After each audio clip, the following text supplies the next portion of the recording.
बिस्मिल्लाहिर्रहमानिर्रहीम। Signals and systems के chapter 3 से ये वीडियो है। बहुत बेसिक कॉन्सेप्ट इसमें डिस्कस कर रहे हैं हम। तो आइए देखते हैं।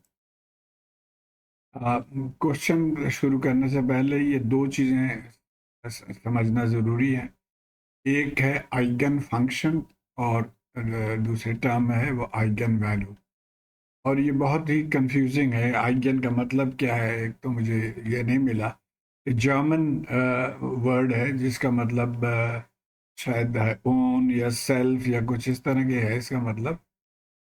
तो इसको बेहतर ये है कि हम फंक्शन की बजाय अगर हम सिग्नल जहन में रखें कि आइगन सिग्नल, इसका मतलब ये होगा कि ये जो इनपुट सिग्नल है उसको हम आइगन कहते हैं।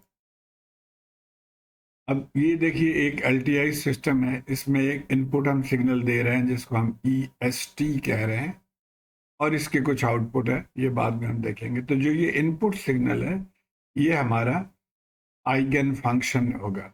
सिग्नल और which system output is a constant times the input. तो कांस्टेंट टाइम्स द इनपुट, तो वो सिग्नल जो जब एलटीआई सिस्टम में से गुजरे तो वो खुद खुद भी मौजूद हो और उसको उसके साथ कोई मल्टीपल फैक्टर, मल्टीप्लिकेशन फैक्टर हो। मसलन ये अगर 1 गुना है तो ये 5 गुना हो गया। तो इस तरह के सिग्नल को हम कहेंगे कि ये आइगन फंक्शन है। और ये था कंटिन्यूस टाइम के लिए हम एस टी लिख रहे हैं, अगर ये डिस्क्रीट टाइम हो तो इसके लिए हम जेड एन लिखेंगे। और अकॉर्डिंगली ये जो फंक्शन है ये एच एस यहाँ पे होगा, यहाँ पे एच जेड इसको कहेंगे। अच्छा, सो ई एस टी और Z N are the eigen functions of this system. तो ये आइगन फंक्शंस हो गए सिस्टम के, या यहाँ पे भी ये मौजूद है। अब आ जाते हैं हम आइगन वैल्यू पे। Eigenvalue, the constant H S और H Z is called the eigenvalue, यानी जो मल्टीप्लाइंग फैक्टर है उसको हम आइगन वैल्यू कहेंगे। ये तो ये चीज जहन में रहे। आगे हम सवाल को देखते हैं। इस एग्जाम्पल के दो पार्ट हैं। पहला हम पार्ट ए को करेंगे। Consider N LTI system for which the input is xt and the output is yt and are related by a time shift of 3. That means yt जो है वो x को जब हम बाई 3 शिफ्ट करेंगे तो yt मिलेगा। ये देखते हैं डायग्राम में। ये हमारा लीनियर सिस्टम है, ये xt है। जब इसमें से गुजरेगा तो ये टाइम शिफ्ट हो जाएगा by 3। So this will be our output yt।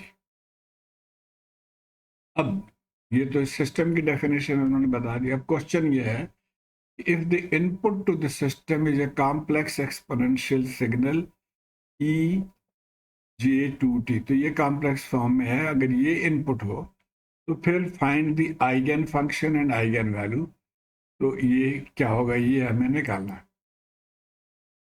Input आ गया ई जे टू। अब ये दो वैल्यूज मालूम करने हैं और इसके लिए हमने जैसे देखा कि हमें आउटपुट मालूम होना चाहिए। तो अब आउटपुट क्या होगा, इस फंक्शन की कैरेक्टरिस्टिक्स ये है कि इनपुट को -3 से या 3 टू द राइट शिफ्ट कर दे रही है। तो अब हमने यहाँ पे क्या करना है कि टी को, ये जो टी है इसको t-3 से रिप्लेस कर देना। तो ये हमारा आउटपुट आ गया। अब इसको हम ब्रेक करेंगे, इसको ये ब्रैकेट को खोलेंगे तो कुछ इस फॉर्म में आ गया e⁻j2t और ये हो गया e⁻j2 और 3 मल्टीप्लाई हो जाएगा तो j6। अब जो हमने ये आउटपुट इस फॉर्म में हमने देखा था कि ये होना चाहिए कांस्टेंट पहले, उसके बाद जो सिग्नल है वो, यहाँ पे सिग्नल पहले है कांस्टेंट बाद में है। तो इसको हम अरेंज कर लेते हैं। तो ये कांस्टेंट पहले आ गया और ये जो सिग्नल है, ये इनपुट है, वो आ गया यहाँ।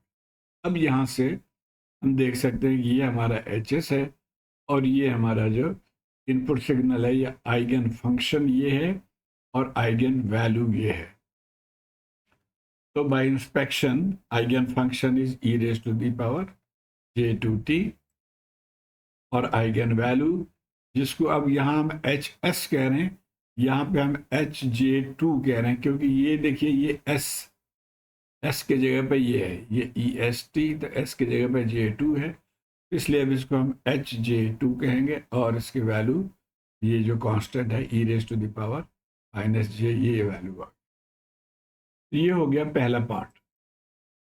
अब दूसरे पार्ट में ये स्लाइटली डिफरेंट टाइप के क्वेश्चन है, इसमें कोसाइन फॉर्म में दिया हुआ है, और यहाँ पे भी यही आइगन फंक्शन ही मालूम करना है। तो जैसे हमने पहले देखा कि हमें इसको कॉम्प्लेक्स एक्सपोनेंशियल फॉर्म में ले जाके तभी हम इसको आसानी से सॉल्व कर सकते हैं। तो कॉम्प्लेक्स एक्सपोनेंशियल के आप यूलर फार्मूला को हम यूज़ करेंगे। ये फार्मूला आई होप आपके जहन में है। ये तो इस फार्मूले को कोसाइन सिग्नल है, तो इस फार्मूले को हम यूज़ करके इसको ब्रेक कर लेंगे पहले। तो क्या हो जाएगा जी, हाफ, ये 1/2 हाफ हो गया e⁻j थीटा। तो e⁻, अब हमारा ये J4t है, तो ये आ जाएगा। और इसी तरह यहाँ पे माइनस है, तो हाफ e⁻−j4t, ये cos 4t के लिए होगा। इसी तरह cos 7t के लिए भी एग्जैक्टली वही तरीका, सिर्फ ये ऊपर वैल्यू चेंज हो जाएगा, 70 और -7। तो अब ये 4 इनपुट सिग्नल्स हो गए। हमारा सिस्टम वही है, उसी में से इसको गुजार रहे हैं, जो कि हर चीज़ को शिफ्ट कर देता है बाई 3। अब ये जितने सिग्नल्स हमारे यहाँ पे इनपुट में जाएंगे वो सारे शिफ्ट हो जाएंगे वाई टी में, यानी सबके टीज को हमने बाई T-3 रिप्लेस कर देना है। तो ये हमारा आउटपुट सिग्नल आ गया। अब इसको भी हम उसी तरह ओपन करके और कांस्टेंट और सिग्नल फंक्शन को अलहदा कर लेंगे। तो इसको ब्रैकेट हमने ओपन कर लिया, और जैसे हमने पहले अरेंज किया था कि कांस्टेंट को पहले कर लेंगे, सिग्नल को बाद में कर लेंगे। ये जैसे हमने कांस्टेंट को पहले और सिग्नल को बाद में, तो इनको भी हम रीअरेंज कर लेंगे। तो ये हमारा कांस्टेंट है, इसको पहले लिख लिया, और ये हमारा सिग्नल है, सब में ये कर दिया। अब यहाँ से हम इजीली आइगन फंक्शन हम देख सकते हैं, ये हमारा सिग्नल है, तो ये हमारे आइगन फंक्शंस हो गए सारे। तो हमने ये लिख लिया कि आइगन फंक्शंस दिस वन, उसके बाद ये, फिर ये, उसके बाद ये, तो ये 4 हो गए। और आइगन वैल्यूज क्या होंगे, ये जो कांस्टेंट्स हैं, तो आइगन वैल्यूज, और हर एक आप इसका हम HJ4 कहेंगे, इसको HJ-4 कहेंगे। ये हो गया J4, ये -J4 के लिए। और जो दूसरा हो गया J7 के लिए, वो ये वैल्यू है और ये वैल्यू है। तो आई होप आप इसको फॉलो कर पाए होंगे। मुझे अपने फीडबैक से आगाह कीजिए। शुक्रिया।